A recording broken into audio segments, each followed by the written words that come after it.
site is older than Port Arthur.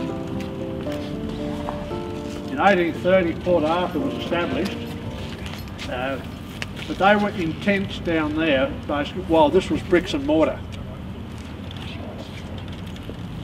And why it isn't understood or known widely? Simply because the whole life of this hospital, for 173 years, it was basically a closed shop, except for those who were admitted, those who worked here, and those who were visitors to the inmates.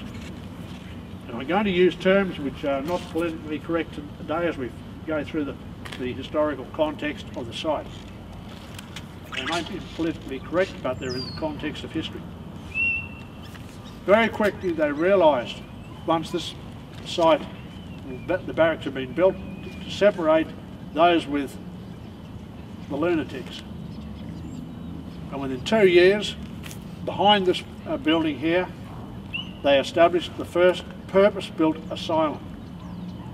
Unfortunately, it was pulled down in the 1960s during the massive rebuilding program. The only access was through that door there.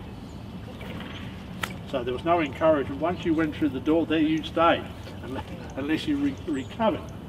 However, at the same time in New South Wales, they were having the same, realising the same problems.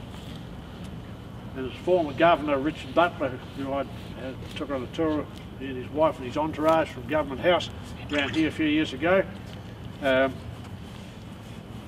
he said the original foundations of Gladesville Hospital are still visible today.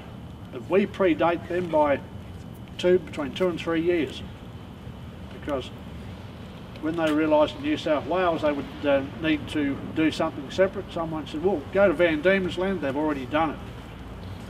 So we claim another first. It's a rather dubious one, the first asylum in the Commonwealth of Australia. And this is also the oldest hospital prior to closure on its original site in the Commonwealth. You think of it, Melbourne was not founded until 1835. Adelaide had only been surveyed out a few years previous. Same for Western Australia. The Moreton Bay colony did not really get established until 1840.